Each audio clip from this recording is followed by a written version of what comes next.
accent particulier sur l'irrigation. Des images inédites dans ce journal, celle du palais de Koulouba. Depuis les événements du 21 mars 2012, aucune caméra n'a été autorisée. Mais aujourd'hui, les journalistes ont été invités à visiter les lieux au moment où les travaux de réhabilitation des bâtiments viennent d'être lancés. Dans quelques heures, top chrono pour le début du mois le plus attendu par les musulmans du Mali, la lune ayant fait son apparition et le ramadan, on le sait, rime avec cherté de la vie, un dossier signé Sori Ibrahima Keïta. Un invité dans ce journal, le ministre des Affaires étrangères, de l'intégration africaine et de la coopération internationale pour nous parler du renouvellement du mandat de la MINUSMA et de la visite que va effectuer le président du Faso, Blaise Compaoré, dans notre pays. Nous sommes samedi 28 juin, veille du début du mois sacré de Ramadan. Mesdames et messieurs, bonsoir et bienvenue dans ce journal que nous ouvrons par ce communiqué. Le ministre des Affaires religieuses et du culte, sur la base de la délibération de la Commission nationale d'observation de la lune chargée de la fixation des dates officielles des fêtes musulmanes et du début du mois de Ramadan, informe la communauté musulmane que le mois lunaire Ramadan ou Soukalo a été aperçu à Kolondjeba par Bolé Babi, adjoint au préfet, Boubacar Kone, adjoint imam, Abou Kane Bassourou Kone, président Amipi de Kolondjeba, Bougoumi par Ibrahim Bagayogo, imam Suraka Bougou, Seydou Traoré, prêcheur Bougoumi, Mandé Koulibaly, animateur de radio également, a aperçu, la lune a été aperçue à Garalo, à Sanso, Koumantou, Kelea, Faranyana et Mananko ce samedi 28 juin 2014. En conséquence, le mois lunaire Ramadan ou Soukalo débutera en République du Mali demain dimanche 29 juin sur toute l'étendue du territoire national. Je le disais donc dans les titres, fait hier à Malabo en Guinée équatoriale des travaux de la 23e conférence des chefs d'État de l'Union africaine sur la promotion de l'agriculture, la sécurité alimentaire et nutritionnelle. Un sommet qui aura permis aux dirigeants africains de réaffirmer leur ferme volonté de faire de l'agriculture le moteur du développement du continent, cette fois-ci avec un accent particulier sur l'irrigation. Nous retrouvons nos envoyés spéciaux Sidiki Dambélé, Dembawan et Adama Kamara. Plus d'engagement et plus de financement pour la maîtrise totale de l'irrigation en vue de booster la production agricole africaine. Voilà la volonté commune affichée par les chefs d'État à l'issue de ce sommet de Malabo. L'évaluation du parcours des recommandations de Maputo 2003 a mis en exergue la nécessité d'aller ensemble vers une exploitation plus judicieuse de la terre cultivable. Car in fine, il s'agira pour le continent de passer du statut d'importateur à celui d'exportateur de produits agricoles. L'Afrique trouve sa voie, l'Afrique trouve son option et ses mécanismes de développement durable. Et le président, prenant conscience de la nécessité de faire l'agriculture le moteur de développement, en tout cas, il a engagé le gouvernement à faire du Mali un pays émergent, exportateur à l'horizon 2018, et a décidé de consacrer 15%, donc ce qui va largement au-delà des engagements et de Maputo et donc de Malabo 2014. Nous avons une subvention de l'agriculture Bonamala.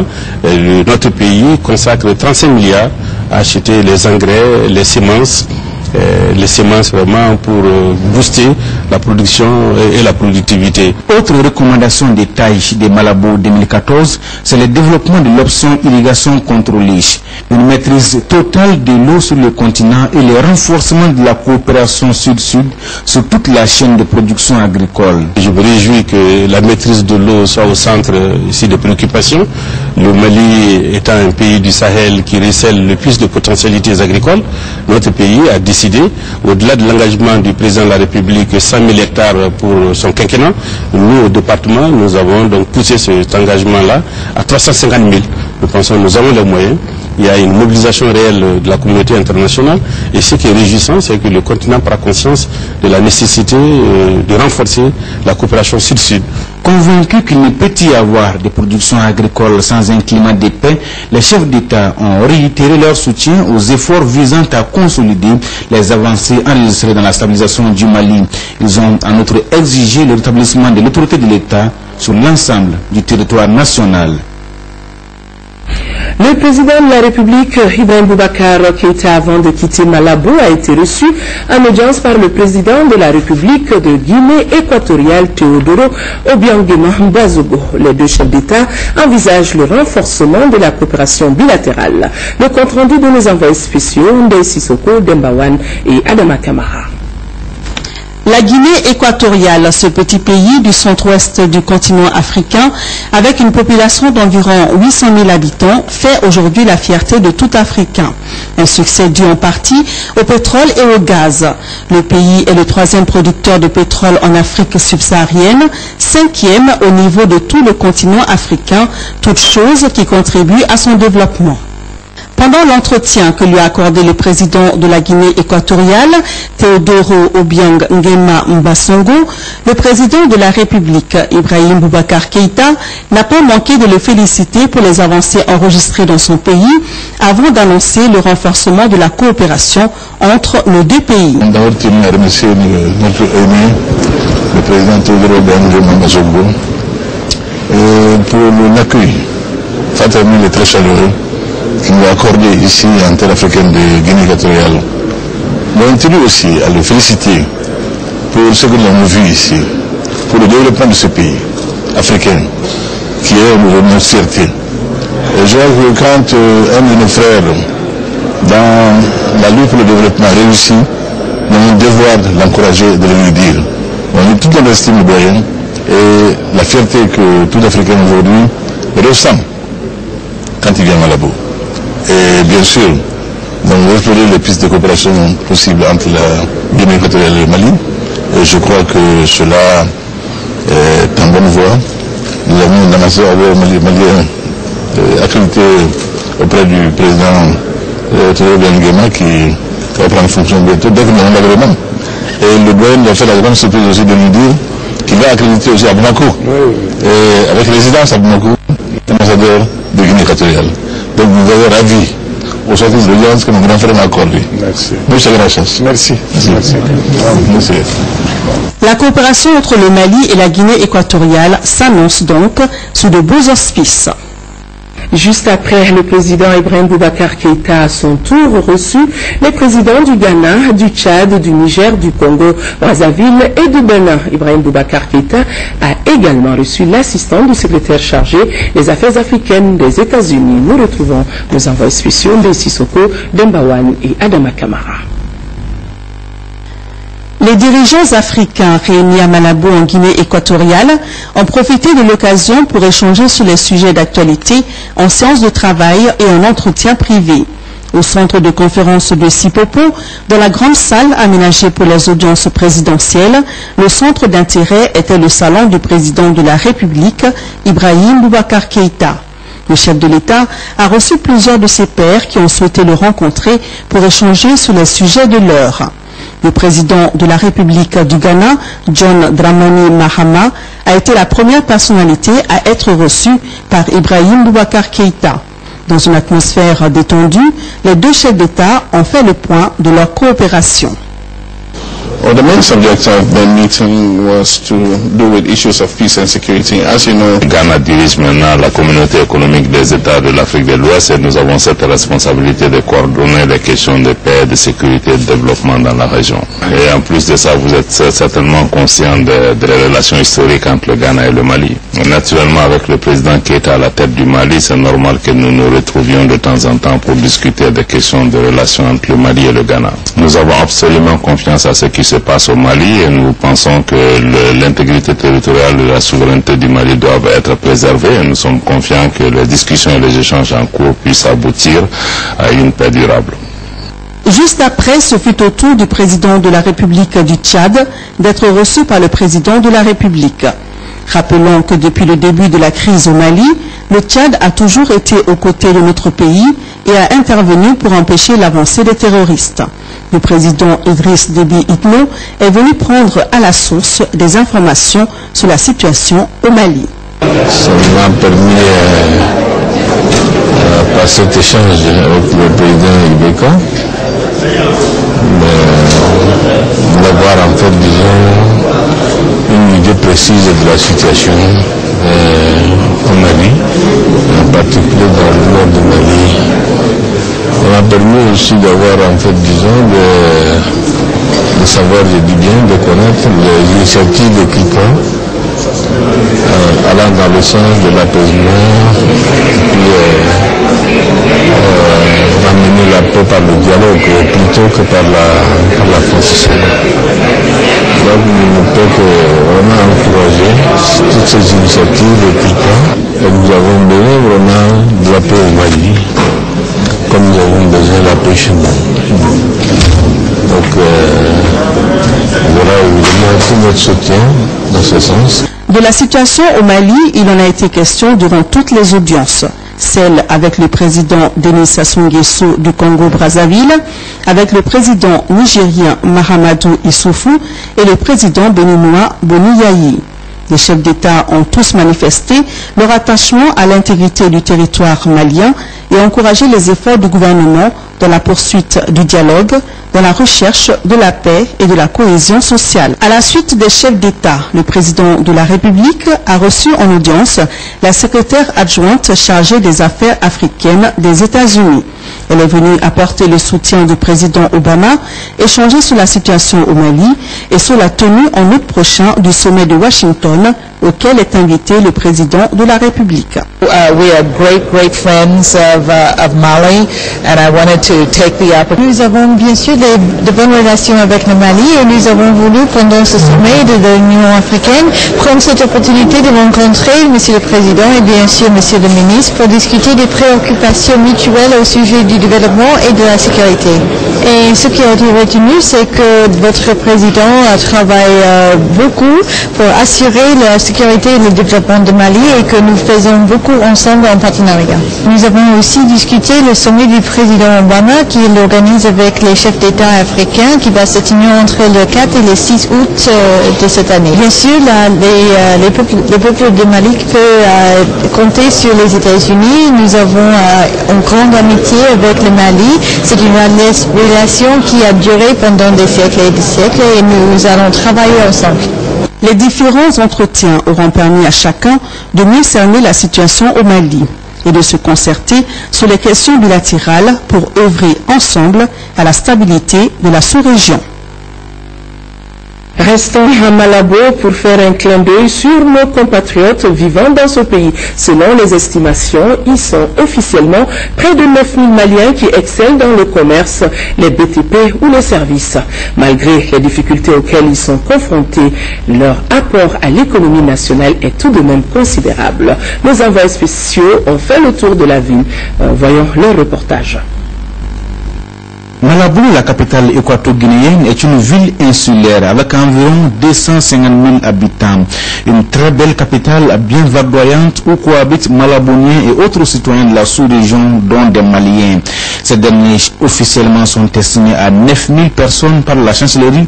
D'autres sources évoquent les chiffres de 20 000 provenant en partie de la région de Mopti. Ils excellent surtout dans les secteurs du commerce, des BTP et les services, mais non sans difficulté. Ces difficultés sont liées notamment au problème de l'obtention de la carte de séjour, donc qui est un peu compliqué parce que souvent ils se trouvent confrontés donc aux lourdeurs administratives dans la délivrance de ce document. La carte de séjour pour la première acquisition donc coûte 500 000 francs CFA. Pour le renouvellement donc ça coûte 400 000 francs CFA par an. Voilà. Bon, autre problème qu'on peut souligner, donc c'est le problème permanent de rafle de police pour le contrôle des documents, donc pour contrôler l'entrée et le séjour des étrangers donc en Guinée équatoriale. Amadou Sissi est malien et vit à Malabo depuis 20 ans maintenant. Il est traducteur-interprète à l'ambassade du Mali. Il connaît cette ville comme la paume de sa main. Son constat, pas facile pour un étranger de s'insérer. Depuis la découverte du pétrole, les gens convergent. Et parmi ces gens, nous avons une forte colonie malienne. Nous avons beaucoup de Maliens, beaucoup de Maliens. Dieu merci. Et qui s'en sortent très bien, qui sont aujourd'hui connus, qui sont aujourd'hui parmi l'élite de ceux qui ont réussi. Mais ça ne veut pas dire que tout est or. Non, loin de là, c'est un peu difficile, surtout en ce moment. À Malabo, les Maliens contribuent au renforcement du tissu économique, mais ils ont une forte pensée pour les pays. Leur rapport n'est pas négligeable et ils ont donné un contenu au mot solidarité. Les Maliens de Guinée équatoriale contribuent étroitement donc au développement de leurs localités respectives. En ce sens que grâce aux associations qu'ils ont mises en place avec la coordination, sous la coordination de l'ambassade, donc il y en a qui appuient leur communauté dans la construction d'écoles et de centres de santé. En outre, ils procèdent aussi à l'envoi de fonds pour construire des mosquées, sans compter les aides familiales qu'ils envoient à leurs parents respectifs. Ici, nous sommes organisés. Nous avons une colonie ici qui est très importante. Nous avons un bureau du Haut Conseil des Maliens. Ce bureau du Haut Conseil des Maliens est constitué par un regroupement de différentes associations. Des associations au niveau des villages ou des régions ou des gens qui s'entendent entre eux. Ils constituent une association qui a purement un objectif social. Réellement, on est solidaire. Pour ça, on en dit qu'on est solidaire. Tout ce qui se passe, alors on s'appelle, on s'entraide, et voilà, ça marche bien. Pour autant, les potentiels candidats à l'immigration avec Malabo comme destination doivent s'armer de courage. C'est un parcours des combattants, constat d'averti. Le Premier ministre Moussa Mara est lui en tournée en 3e région où il a rencontré les populations dans le cadre de la traditionnelle conférence des cadres. Comme à Koutchala, la situation au nord du pays a largement été évoquée, mais ce sont surtout les questions foncières qui ont marqué le débat. Le compte-rendu de nos envois spéciaux Alousseni Touré et Aruna Diarra. La négociation est la solution incontournable du problème du Nord, dira Moussa Mara, qui estime que le pays n'aspire aujourd'hui qu'à la stabilité, gage d'un développement durable. La crise a un aspect politique. Cet aspect politique mérite un traitement politique. Aucun traitement militaire ne peut arriver à bout de motivation politique. Le traitement militaire peut permettre de calmer la tension éventuellement, de la différer, mais il ne permet pas de résoudre les tensions politiques. Eu égard aux revendications politiques, le choix fondamental de l'État qui est confirmé partout ailleurs et qui vient d'être confirmé par les Nations Unies seulement hier, c'est d'accompagner le processus politique pour que nous ayons des accords de paix qui, cette fois-ci, nous l'espérons, seront les derniers accords de paix sur le nord de notre pays. Nous devons faire en sorte que tous les groupes armés qui ont des motifs politiques puissent être pris en compte dans un processus politique. Et que les groupes armés qui ont des motifs de terrorisme, de narcotrafic soient combattus pour les enlever de notre territoire afin d'instaurer la quiétude au nord de notre pays et ailleurs. Les questions foncières semblent prédominer à Sikasso, où le ministre des Affaires foncières, dépêché pour la circonstance la veille, a tenu une longue réunion avec les populations. Pour autant, la question reste la première préoccupation des Sikassois. Comme l'aéroport était une petite entité clôturée par le colonisateur, qui n'avait rien à voir avec nos familles, nos champs, mais lors du conflit, l'aéroport est sorti quand même de sa clôture. Ils ont fait une extension de la piste qui est arrivée jusque là, mais aucun avion n'a atterri là-dessus. Bon, ça est resté comme ça, on parle de l'aéroport, de l'ex-aéroport. Mais maintenant que l'aéroport en question, qu'est-ce qu'on a vu? On a vu que des sociétés immobilières ont surgi un peu partout avec des titres comme quoi la terre appartient à l'État et ils sont venus quand même pour récupérer la terre, ils ont acheté avec l'État. Le Premier ministre a rendu une visite aux notabilités et a remis des vivres aux religieux de la région. Vivres composés de sucre, de riz, de mil et d'huile. Voilà, je vous le disais dans les titres, un invité dans ce journal, le ministre des Affaires étrangères, de l'intégration africaine et de la coopération internationale pour nous parler du renouvellement du mandat de la MINUSMA et de la visite que va effectuer le président du Faso, Blaise Compaoré, dans notre pays. Bonsoir, monsieur le ministre. Bonsoir, madame Ferreira. Beaucoup d'heures de voyage, mais enfin, merci d'être venu sur ce plateau. Avant Malabo, vous étiez à New York, au siège des Nations Unies, où était justement en discussion le renouvellement du mandat de la MINUSMA. Dites-nous comment ça s'est passé. Merci beaucoup pour cette opportunité.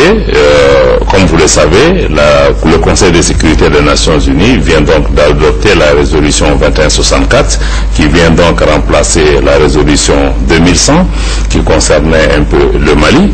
Ce qui est important à retenir à ce niveau, c'est que nous voulons d'abord saluer toute la communauté internationale pour le soutien continu au Mali dans le cadre de la crise que notre pays a traversée et les difficultés que nous continuons à avoir sur ce parcours-là. Nous assurer que la communauté internationale est pleinement à notre côté, c'est un motif qui nous rassure énormément. Je pense que le deuxième élément que nous devons retenir, c'est que dans le cadre des négociations de ce nouvel mandat, le Mali a quand même, n'étant pas membre du Conseil de sécurité, avait un certain nombre de propositions que nous avons mises sur la table, qui pour l'essentiel ont été retenues dans le cadre du renouvellement de ce mandat. Donc nous saluons le fait que la communauté internationale a encore une fois réaffirmé très clairement son attachement à la souveraineté, à l'intégrité territoriale du Mali et à l'unicité de l'État malien, qui est un principe cardinal aujourd'hui pour nous allant de l'avant dans le cadre du processus qui se dessine au niveau du pays ici. Et je pense que ça nous conforte aussi dans le sens que la communauté internationale va continuer. C'est d'abord une mission de stabilisation, mais c'est aussi une mission qui a pour objectif d'aider le gouvernement à asseoir son autorité sur l'ensemble de son territoire national. Je crois que par rapport à ces questions, nous pensons avoir été entendus et avoir été suivis également. Monsieur le ministre, le renouvellement du mandat de la MINUSMA, on a beaucoup entendu parler d'un mandat plus robuste. Qu'est-ce qu'il y a à comprendre en termes de mandat plus robuste? Il est vrai qu'il y a beaucoup d'attentes des Maliennes et des Maliens par rapport à ce mandat des Nations Unies, mais ce qui est important de retenir, c'est que c'est d'abord un mandat qui est fait dans le cadre du chapitre 7, qui est quand même un des mandats les plus forts au niveau des Nations Unies, mais la question est de savoir exactement maintenant quelles sont les règles d'engagement de la force à l'intérieur de ce mandat et quels sont les objectifs spécifiques qui sont poursuivis. Par exemple, le Mali a mis un certain nombre de propositions sur la table en demandant que la mission sur le terrain soit déployée au-delà des villes, des grandes agglomérations. Parce que ce qu'on voit maintenant, c'est que la mission ou les forces en présence, ce sont des forces essentiellement statiques. Ce que nous voulons, c'est que ces forces soient déployées en dehors des grandes agglomérations. Les forces mobiles?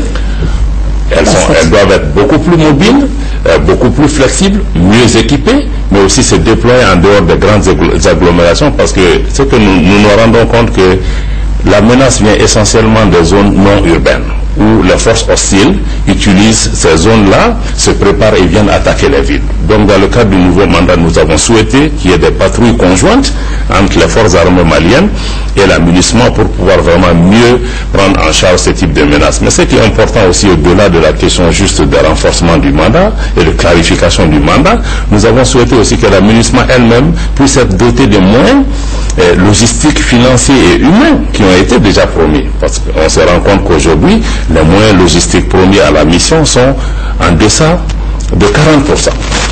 Pour les moyens humains, on est un peu autour de 90%. Donc il est important que la MINUSMA puisse disposer de moyens de couverture aérienne, des hélicoptères de combat, des avions de surveillance pour permettre vraiment de faire un maillage complet de cette zone et prendre en charge surtout des groupes qui aujourd'hui sont des forces hostiles, des groupes terroristes liés aux narcotrafiquants qui ne sont pas dans le cadre des accords de paix. Et il faut trouver les moyens de prendre en charge de ces forces hostiles qui opèrent aujourd'hui dans le nord du Mali. Et vous revenez renforcer, convaincre que tout ce qui a été mis sur la table, il y aura un suivi, il y aura un effet?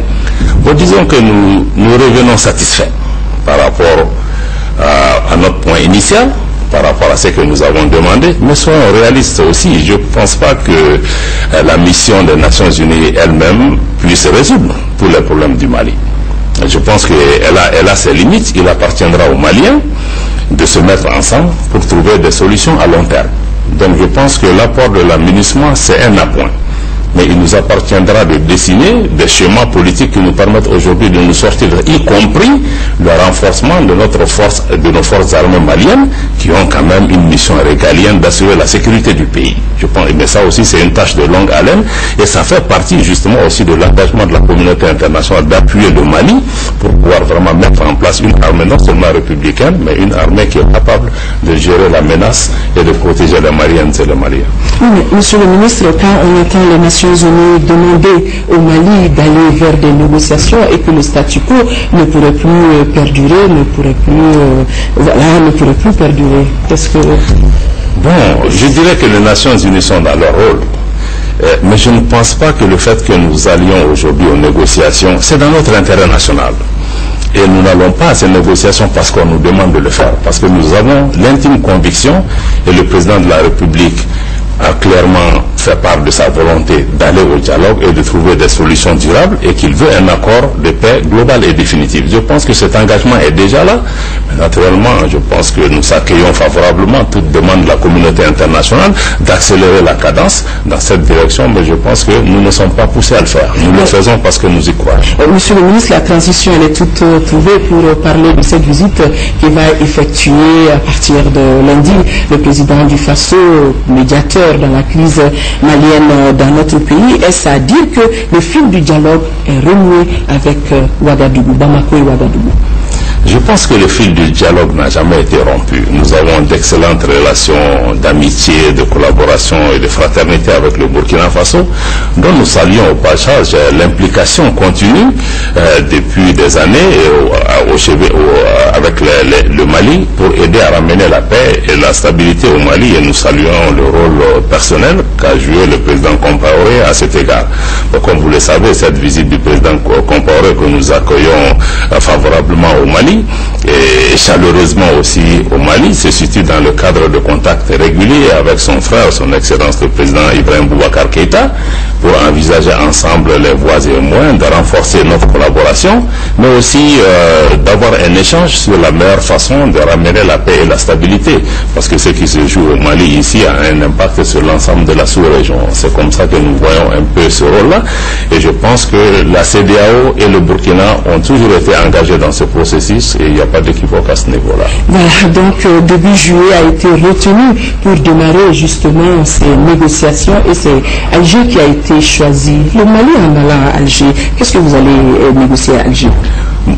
Ce qu'il faut d'abord rappeler, c'est que le processus de dialogue qui est engagé en Algérie a été engagé à la demande du président Ibrahim Boubacar Keïta, qui lors de ses contacts avec son homologue d'Algérie, le président Bouteflika, a demandé à l'Algérie de nous accompagner dans les efforts en cours pour ramener la paix. Et je pense que c'est dans ce cadre qu'il a été convenu, dans le cadre des concertations bilatérales que nous avons avec l'Algérie, de mettre en place ce mécanisme-là de dialogue, et que nous saluons.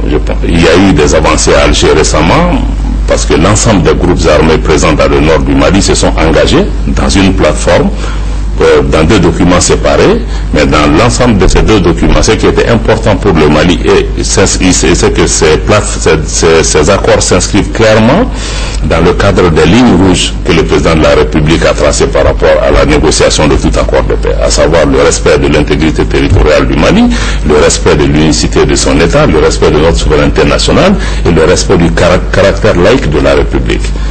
Pour les Maliennes et les Maliens, à partir du moment où ces principes sacro-saints sont respectés, il n'y a plus de raison pour ne pas aller à une discussion directe avec nos compatriotes qui sont en rupture de banc avec la République pour pouvoir trouver une solution de paix durable pour les Maliens. Et est-ce à dire que le Mali est aujourd'hui disposé à négocier avec tous ces groupes, y compris les terroristes, monsieur le ministre? Le Mali... Parce que juste là, on n'arrive pas à faire une distinction entre ces différents groupes. Enfin, ce que vous dites est parfaitement vrai. C'est vrai que beaucoup d'acteurs sur le terrain, de groupes armés, qui sont aujourd'hui groupes armés, certains sont le lendemain narcotrafiquants, le lendemain ils appartiennent à des mouvements terroristes. Mais pour le Mali, ce qui est important, c'est que nous discutons uniquement avec les groupes qui ont signé ou adhéré aux accords de Ouagadougou. Ça, c'est la base pour nous. Et il appartiendra aux responsables de ces groupes armés, sous la supervision de la communauté internationale, de s'assurer que ces groupes ont rompu tout lien avec des organisations terroristes. Mon avis, c'est ce qui est important. À partir du moment où ça est là, nous pensons qu'il faut aller au dialogue. Ce qui se passe en Algérie, il s'agit de pourparlers préparatoires aux négociations elles-mêmes. Ça veut dire que nous allons jeter les bases d'une discussion et créer les conditions nécessaires. C'est pas encore les négociations, c'est des pourparlers qui... C'est des pourparlers exploratoires en Algérie et un engagement direct le moment venu avec les différents groupes armés pour trouver une base. Quand nous serons avancés dans le processus de négociation et que la confiance soit progressivement rétablie avec nos frères, notre espoir, c'est que ce processus puisse être rapatrié ici au Mali pour qu'on ait un dialogue national inclusif. Inclusif dans le sens que nous ne discutons pas uniquement avec des groupes armés, mais nous allons aussi y associer les composantes de l'ensemble des communautés présentes au nord, qui n'ont pas pris les armes contre le pays, mais qui ont une voix silencieuse certes, mais qui doit être écoutée à notre avis. Au-delà de la question du Nord, la visite du président du Faso, on dit que c'est une visite de travail et d'amitié, c'est-à-dire nous assistons au renforcement des relations d'amitié que le Mali a toujours eu avec son pays voisin, le Burkina Faso. Je pense que cette visite est extrêmement importante. Elle se situe à une période particulièrement critique pour le pays. Nous accueillons cette visite avec beaucoup de joie. Elle s'inscrit dans le cadre de contacts réguliers, mais elle vient aussi consolider les rapports entre les deux pays. Et comme je l'ai rappelé, c'est l'occasion aussi pour les deux chefs d'État de passer en revue la situation au Mali, mais aussi la situation de la région et voir comment Maliens et Burkinabés, main dans la main, peuvent travailler ensemble, y compris aussi dans le cadre d'efforts qui sont en train d'être faits aujourd'hui en relation avec l'Algérie, qui n'est pas exclusif par rapport aux efforts précédents du Burkina Faso. Je vous informe que le Burkina, comme la CEDEAO, comme l'Union africaine, comme les Nations Unies, comme la Mauritanie, sont tous associés au dialogue qui est engagé au niveau d'Alger. Donc c'est des efforts pour nous qui sont coordonnés. Nous sommes à la recherche de mécanismes beaucoup plus adéquats pour une meilleure coordination de ces efforts. Et je pense que la visite du président du Faso aussi permettra encore de renforcer la dynamique en place pour vraiment aboutir à une solution durable pour notre pays. Dernière question, Monsieur le ministre. Aujourd'hui, sommes-nous en mesure de dire que la diplomatie malienne est en train véritablement de pousser, puisqu'on a vu le président tunisien qui était à Bamako, et cela depuis l'investiture du président Ibrahim Boubacar Keïta, on n'avait pas vu de chef d'État fouler le sol malien. Nous allons laisser certainement le choix aux Maliennes et aux Maliens de juger du dynamisme de notre diplomatie. Ce qui est certain, c'est que le Mali revient. Le Mali revient, la voix du Mali commence à porter. Le Mali devient de plus en plus, depuis les crises que nous avons connues il y a 2 ans, un acteur respecté et écouté. Je pense que cette dynamique doit pouvoir être renforcée. Nous pensons qu'il appartiendra aux Maliennes et aux Maliens de donner un peu des indications dans le sens que vous avez souhaité. Qu'avez-vous, on a pu mesurer la vivacité de cette diplomatie avec toutes les audiences qui ont été accordées au président Ibrahim Boubacar Keïta. Merci, Monsieur le ministre, d'être venu sur ce plateau. Vous allez rester avec nous pour suivre le cours de ce journal. Et je vous le disais, dans les titres des images inédites dans ce journal, celle du palais de Koulouba depuis les événements du 21 mars 2012, aucune caméra n'avait été autorisée, mais aujourd'hui, les journalistes ont été invités à visiter les lieux. Les travaux de réhabilitation des bâtiments ont été lancés. Promenade dans les coins et recoins d'un palais en ruine, tout simplement des images de désolation totale, nous dit Ibrahima Traoré. Palais présidentiel 21 mars 2012. Des mutins passent par là et ne laissent que des ruines. Pour la toute première fois depuis le retour à la normale, la présidence de la République et le ministère en charge de la communication ouvrent les portes de Koulouba aux journalistes pour constater l'état piteux des locaux. Des impacts de balles, des vitres cassées, des murs à la peinture défraîchie. Bref, le palais offre un véritable spectacle désolant. Tout est détruit et pillé du salon malien passant par les bureaux et autres appartements privés. Ça fait mal au cœur de le voir dans cet état-là. C'est pourquoi nous avons souhaité que nos confrères, nos amis journalistes viennent aujourd'hui se rendre compte eux-mêmes de cette réalité avant que l'on entame les travaux de réhabilitation qui sont nécessaires à justifier au regard de ce qu'on vient de voir. Le message, c'est avant tout la transparence. Nous avons compris que pour que les actions menées par les pouvoirs publics soient comprises de nos concitoyens, il fallait expliquer. Les travaux sont déjà engagés pour offrir au Mali un palais digne de ce nom. Ils seront exécutés en 2 phases. La première concerne la mise à niveau du secrétariat général de la présidence. Les travaux coûteront ici 1,4 milliard de francs CFA pour un délai de 6 mois.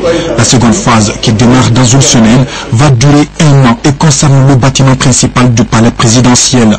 On ignore pour l'instant combien ça va coûter au budget national.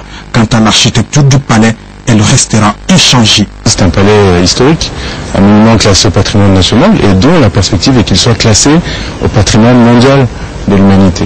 Un palais plus que centenaire qui recèle la mémoire du pays, un palais qui va être habilité conformément à sa vocation d'origine, en tenant compte des particularités culturelles, traditionnelles de notre pays.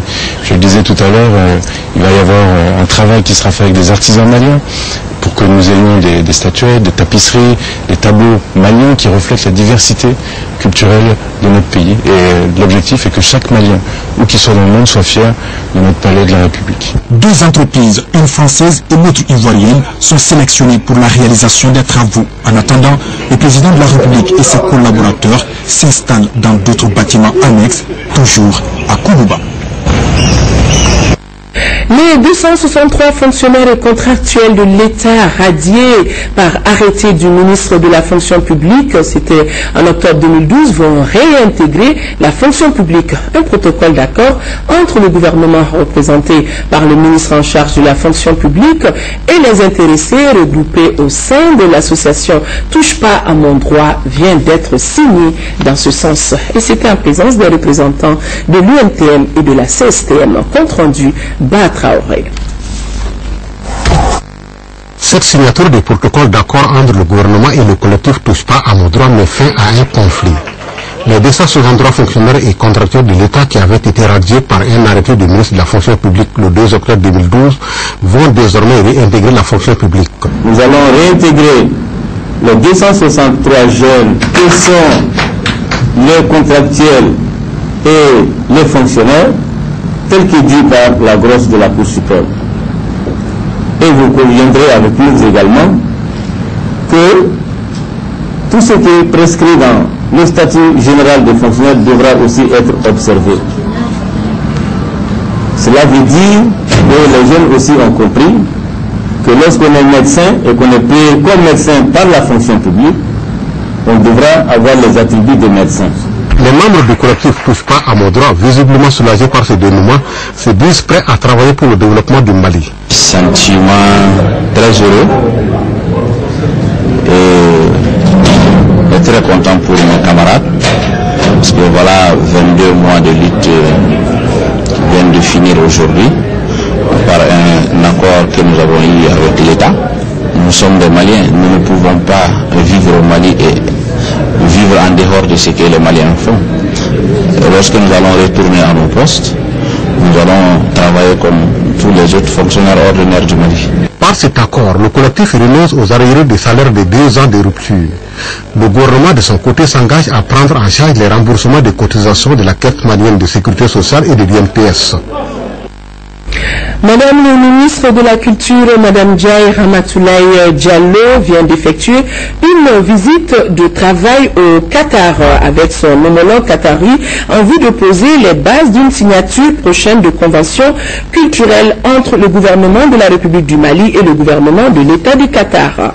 Madame le ministre de la Culture a également eu une séance de travail avec la princesse Sheikha Al-Mayassa, qui est présidente du conseil d'administration du Qatar Museum Authority. La coopération culturelle souhaitée s'articulera autour d'échanges de formation, de recherche et d'appui réciproques dans les domaines de la musique, du cinéma, de la littérature, des arts urbains, de l'infrastructure culturelle avec pour seule finalité de faire de la culture un levier de croissance et un moteur de développement socio-économique du Mali. Dans cette perspective, la princesse Cheikha Al-Mayassa et le ministre de la Culture ont répondu favorablement à l'invitation de Madame le ministre pour se rendre bientôt au Mali avec des investisseurs du secteur de la culture. À l'issue de cette mission, les parties qataris et maliennes conviennent de la nécessité d'instaurer un cadre de travail pour optimiser les résultats de la coopération culturelle Mali-Qatar. La communauté musulmane du Mali commence demain le mois béni de Ramadan. Durant un mois, les fidèles musulmans vont observer le jeûne.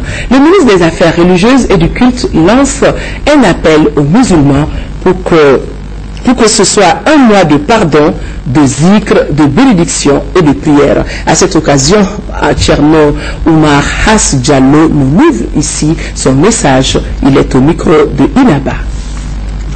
Particulièrement ce soir, c'est pour s'adresser à la communauté musulmane.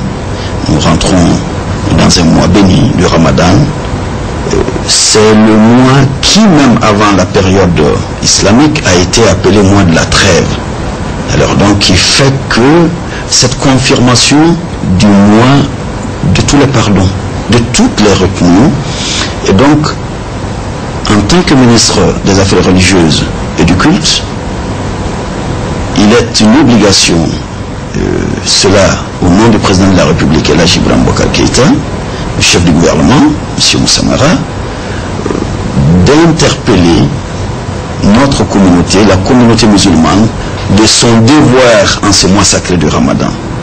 Et singulièrement pour ce qui est de cette surenchère des prix que nous observons généralement à chaque Ramadan. Alors, il est bon de rappeler que le bon croyant doit profiter de ce mois pour faire le plus grand nombre de biens. Nous en appelons à nos commerçants, à nos marchands, à ce qu'ils fassent donc preuve d'indulgence, preuve de tolérance, afin que, au-delà de la retenue des prix à leur niveau actuel, sinon donc voir un rabaissement, mais qu'ils se disent qu'ils font un geste religieux envers les pauvres qui ont leur part dans ce qu'ils ont, comme le dit les Saintes Écritures. Alors donc, beaucoup plus de générosité, comme l'a fait très souvent le prophète Rasulullah, et beaucoup plus de pitié envers les faibles, et terminer cette intervention par le nécessaire pardon. C'est le mois du pardon, le mois de la tolérance, le mois de l'amour, car tout ce que nous poserons en bien serait de ma foi au centuple en ce mois. Le ministre du Travail, de la Fonction publique et des Relations avec les institutions communique en application de l'arrêté numéro 2011-2991 MTFP-SG du 25 juillet 2011 portant modification des horaires de travail pendant le mois de Ramadan. Les horaires de travail sont modifiés comme su durant le mois de Ramadan. Du lundi au jeudi de 7h30 à 16h30 avec une pause de 30 minutes de 12h30 à 13h. Vendredi de 7h30 à 12h30. Fin de séjour dans notre pays du chef du bureau de la coopération belge et du directeur du bureau de la coopération suisse. Au déjeuner d'adieu organisé à cet effet, le ministre des Maliens de l'extérieur assurant l'intérim de celui des Affaires étrangères, de l'intégration africaine et de la coopération internationale a élevé ces grands acteurs de la coopération au grade de chevalier de l'Ordre national du Mali à titre étranger. Mamourou Sidibé.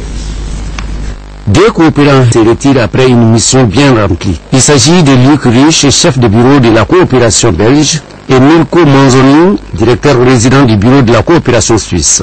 La cérémonie de leur départ était l'occasion pour le ministre des Maliens de l'extérieur de faire l'état des lieux de la coopération entre le Mali et leurs pays respectifs. Je puis dire, monsieur Luc Riche, que vous avez marqué de vos empreintes les relations de coopération entre le Mali et la Belgique. Monsieur le directeur résident de la coopération suisse, merci infiniment pour tous les efforts que vous avez déployés pour le renforcement du partenariat dynamique et mutuellement avantageux entre nos pays. Le Belge s'est dit marqué par le séjour merveilleux qu'il a passé au Mali avant d'évoquer le soutien de son pays au Mali sur le plan développement et militaire. En augmentant drastiquement le budget de l'aide humanitaire, le volume de notre coopération a atteint 20 millions d'euros en 2013. Environ un quart de plus que la moyenne annuelle des années croisières 2009-2011. Et quant aux Suisses, il s'est dit fortement marqué par l'émotion qu'il ressent en quittant le Mali. Je tiens à souligner ici devant tout le monde et devant vous que ce ne sera pas des campagnes de presse injustes qui vont changer la vérité. Ça fait 37 ans que la Suisse, de manière transparente et juste, aide le Mali, mais le Mali aide la Suisse. En fin de cérémonie, des cadeaux leur ont été offerts avant de les décorer chevalier de l'Ordre national du Mali à titre étranger. Un mot de politique, le parti Force Alternative pour le Renouveau et l'émergence phare Ankaouli s'agrandit. Deux associations de la ville de Bamako adhèrent désormais au parti et ces nouveaux membres ont été reçus hier au siège du parti par les responsables en présence de notre reporter Ba Traoré. Les nouveaux adhérents au parti Force Alternative pour le Renouveau et l'émergence phare Ankaouli viennent de deux associations. Il s'agit de Djigiaton en commune 6 et du club Ambéreur qui est représenté dans toutes les 6 communes du district de Bamako. Nous avons opté pour Phare Ankaouli à cause de son président et de son programme d'action. Nous estimons que ce parti peut aider au développement du Mali. Après avoir souhaité la bienvenue aux nouveaux membres, les responsables du parti ont expliqué à ces derniers les règles et la vision de leur formation politique. Être militant de Phare Ankaouli a ses exigences. Il est important que nous puissions vous le dire en quelques mots. Un homme politique, les hommes politiques aujourd'hui, je voudrais dire la politique aujourd'hui n'est pas la chose la mieux partagée. Parce que les hommes politiques ne sont pas vus comme on l'aurait souhaité. C'est pourquoi nous, en Phare, nous avons décidé de faire la politique autrement.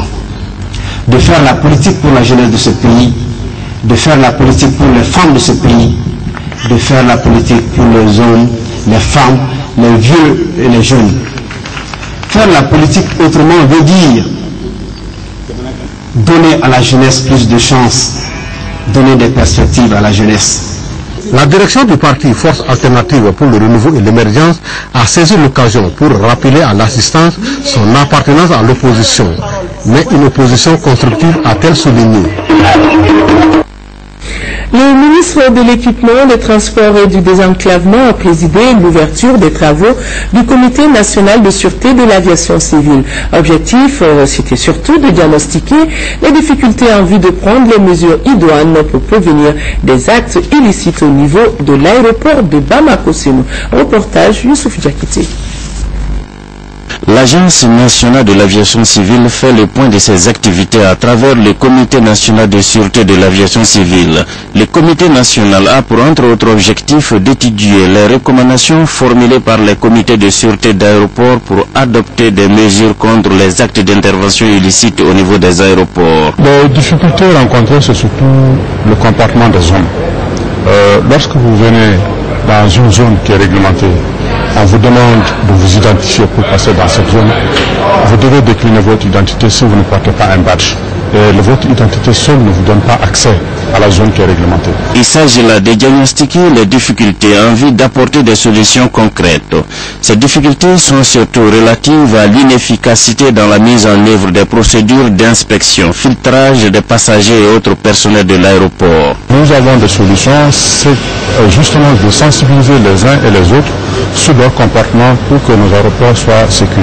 Il s'agit surtout plus de prendre des mesures appropriées pour empêcher les actes illicites, de mettre en place des structures techniques appropriées pour essayer de faire en sorte que tous les passagers qui quittent Bamako soient fouillés avec des technologies appropriées Et aussi, il s'agit de prendre des réglementations nécessaires pour les abords des aéroports et aussi pour faire en sorte que tous ceux qui rentrent dans les avions soient vraiment bien scrutinés, bien fouillés, afin que la sûreté soit exactement aux normes internationales comme le recommande la pratique de l'OACI. Tous conviennent que le succès de l'opération passe par une franche collaboration entre tous les acteurs. Le Conseil des administrateurs de la Banque mondiale vient d'approuver en faveur du Mali un financement d'un montant de 63 millions de dollars à l'appui de programmes d'éducation et de formation visant à améliorer les perspectives d'emploi des jeunes maliens et accroître les débouchés qui leur sont offerts dans le secteur privé. Le projet pour les compétences et l'emploi des jeunes au Mali aidera les jeunes à acquérir les compétences dont ils ont vraiment besoin pour décrocher un emploi. Et axé sur les compétences et l'offre d'emploi aux jeunes, le projet est pleinement conforme aux priorités de la Banque mondiale et du gouvernement malien. À présent, nous retrouvons le dossier de ce journal. Je vous le disais, dans quelques heures, les musulmans ne pourront ni boire ni manger entre le lever et le coucher du soleil. C'est donc parti pour un mois d'abstinence avec son lot d'avidité et de consommation. En somme, un mois qui crève les budgets, un mois, pas de repos pour les ménages. Au marché, les avis sont partagés sur la cherté des produits de première nécessité. Sori Ibrahima Keïta se sent concerné par ce mois, a préféré aller tutoyer de lui-même la réalité. Suivons. Les marchés ne traduisent plus. Ramadan oblige les dieux quantité-qualité. Mais la piscouse des consommateurs via pourtant un trio infernal qualité-quantité-prix.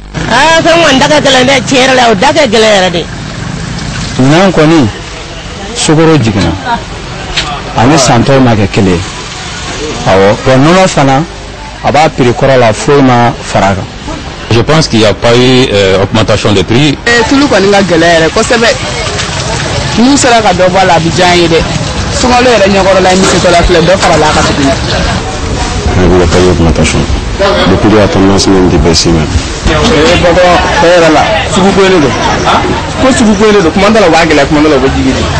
J'étais optimiste. Mais la dernière semaine, je me suis rendu compte quand même au niveau de quelques pays, notamment du sucre, qu'il y a en tout cas une tendance à la hausse. Il faut un peu choisir là où on achète quoi et tomber sur les bonnes offres. 2 jours d'opération caméra en balade, difficile de départager les avis sur la vraie ou supposée flambée des prix, à l'exception du cas particulier de la viande. Kemenani ani binani. Odamne na samedi temeni. Kemenani kundu. Antu ba san ulaya. Soko ko ina.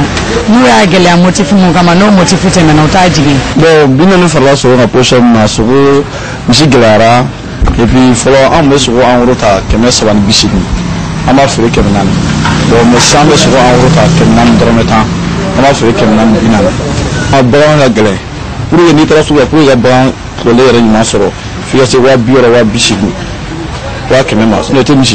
pouvoir d'achat faible, coût de la vie normalement diminuant, d'où la volonté des autorités d'atténuer. On a suffisamment de produits au niveau de notre entrepôt. On a 46 000 tonnes de sucre à l'intérieur du Mali. On a 60 000 tonnes de riz. Bamako est à l'intérieur du Mali. On a 97 900 bidons de 20 litres. Puis on a 2000 tonnes de farine.